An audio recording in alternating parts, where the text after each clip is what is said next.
Cortem as cabeças, mais do que uma ordem, este é um bordão da Rainha de Copas, personagem do livro Alice no País das Maravilhas. Sim, meus queridos, Rainha de Copas, que nas versões dos estúdios Disney, tanto de 1951 como na versão de Tim Burton de 2010, são chamadas de Rainha Vermelha. Hoje vamos falar das semelhanças e diferenças entre essas duas rainhas. Uma aparece em Alice no País das Maravilhas e outra em Alice através do Espelho, e que no cinema fizeram a fusão numa única personagem. Vamos tentar entender por que a Rainha de Copas exerce tanto fascínio entre os leitores e também os cinéfilos de plantão. E se gosta desse tipo de conteúdo, já deixa seu like para o YouTube divulgar e se inscreve aqui no Litera Mais. Alice é aquela menina curiosa que segue um coelho branco de colete e relógio entrando sem pensar na sua toca, que é uma espécie de portal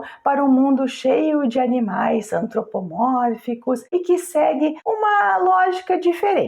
Lewis Carroll publicou Alice no País das Maravilhas no ano de 1865 e se tornou um precursor da literatura nonsense, cujo nonsense, aquele sem sentido aqui, é só aparente, pois é uma forma de expor e muitas vezes criticar comportamentos e a sociedade, uma certa lógica contida nessa sociedade. Vamos então à Rainha de Copas. Então, depois de eu ter encontrado o gato Cheshire, que eu tenho um vídeo aqui, eu vou deixar o card aqui no canal, ela encontrou também o Chapeleiro Maluco e a Alice já tinha passado por alguns conflitos ali no País das Maravilhas. Ela ainda está buscando entender a lógica desta terra. E é a maneira, de repente, dela se ver sair dali. Alice, ela chega ao Jardim do País das Maravilhas, que é a sede do poder do rei e da rainha de copas. O detalhe é que o uso do naipe de copas é representado porque ressalta a ideia de o jardim ser o coração do País das Maravilhas. Ali, como sabemos, ocorrerá um jogo de cricket,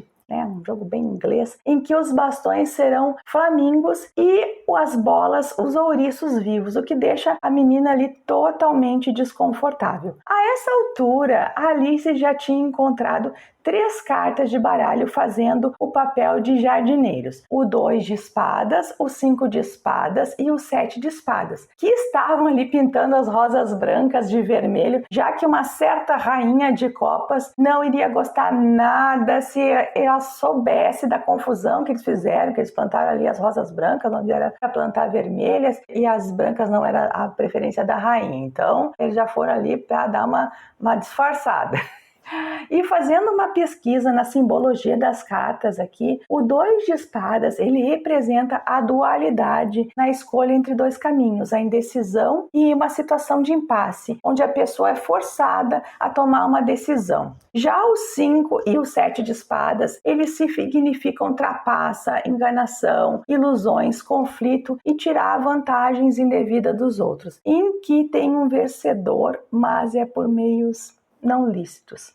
Se o Lewis Carroll conhecia esses significados, não temos como saber, mas são um prelúdio certeiro do encontro que Alice terá com a Rainha de Copas. A Rainha é uma carta de baralho e isso diz muito, como a gente vai ver aqui. Ela é soberana do País das Maravilhas. Em Alice no País das Maravilhas, a Rainha de Copas é a personagem que Alice deve encontrar se quiser esclarecer o quebra-cabeça do País das Maravilhas. A Rainha de Copas, ela está preocupada com colocar sua vontade acima de tudo e de todos, inclusive do rei. Aliás, ele é o único que consegue conter a terrível monarca, mas com um certo jeitinho ali. A Alice, ela não sabe responder a questão da rainha sobre a identidade dos jardineiros, que eles se deitaram no chão com o dorso ali voltado para cima. Então, assim, o seu naipe e identidade como cartas não ficam revelados. A rainha fica super revoltada por não ter sua demanda respondida, atendida na hora e prontamente. Então, ela chama os guardas ali e manda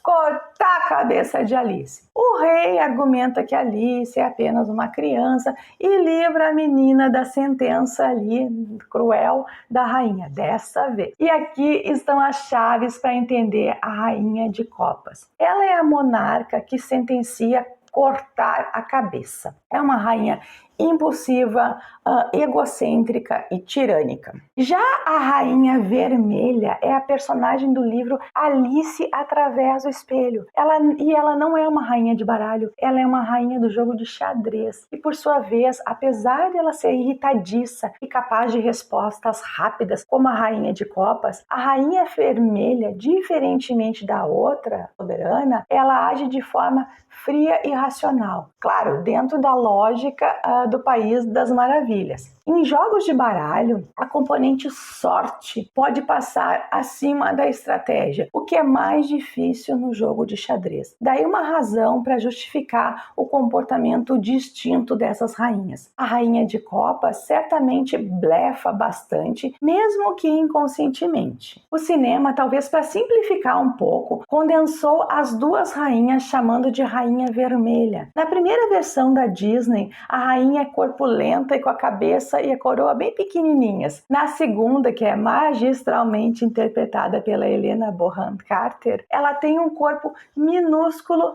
perto do cabeção. O vestido é cheio de corações também. Em ambas tem a desproporcionalidade entre a cabeça e o corpo, que sinalizam a obsessão com a separação destes membros. E por que a Rainha de Copas é uma personagem tão importante na obra de Alice e que mexe tanto com a cabeça do leitor? Bom, primeiro, porque ali está a chave do poder do País das Maravilhas, e compreender a lógica de uma cultura, para rompê-la, que é no caso aqui da Alice, passa pela compreensão das estruturas de poder. O vilão ou antagonista, especialmente se alguém dotado de um poder ilimitado, ele costuma exercer um certo fascínio, como se os leitores e espectadores também se perguntassem: e se fosse eu a ter tanto poder, como agiria? O abuso de poder tem um certo magnetismo, ele é sedutor. É atração sombria pelo vilão.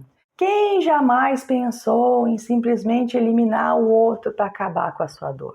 Lewis Carroll explora os perigos da ausência de limite em regimes tirânicos. O fato de a rainha dar a sentença antes do veredito é um deles. Um outro elemento é que a ação dessa rainha é tão nonsense que chega ao cômico nos diálogos. Fica difícil assim levá-la realmente a sério, mesmo dentro do País das Maravilhas, pois embora ela inspire medo, é também motivo de riso entre os soldados e os súditos, já que as suas sentenças não são de fato executadas. Ela é barulhenta e detestável, como muito de nós, e além disso quer algo simplesmente porque quer, como uma criancinha. Isso inspira certa tolerância do leitor ou espectador. A Rainha de Copas, ela exige atenção o tempo todo. Seus súditos não podem causar desconforto algum. Além disso, tem padrão de inveja e grandiosidade limitadas. Então, esses pontos fora da curva fazem também ser uma personagem marcante. Na presença da Rainha de Copas, Alice sente o gosto do medo. Embora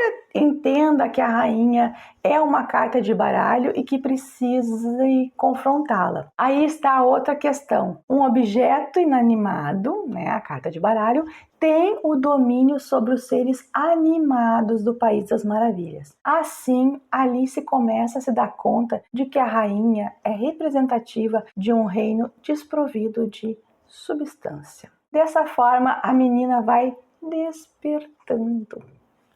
No jardim onde buscava as respostas, Alice percebe que ali as regras e práticas são tão específicas e desprovidas de centro quanto o resto dos locais que visitou. O jardim é um local artificialmente construído, e se o coração do reino é artificial, com um objeto inanimado dando as cartas, não é ali que as relações lógicas de causa e efeito que ela tanto procura vão ser encontradas.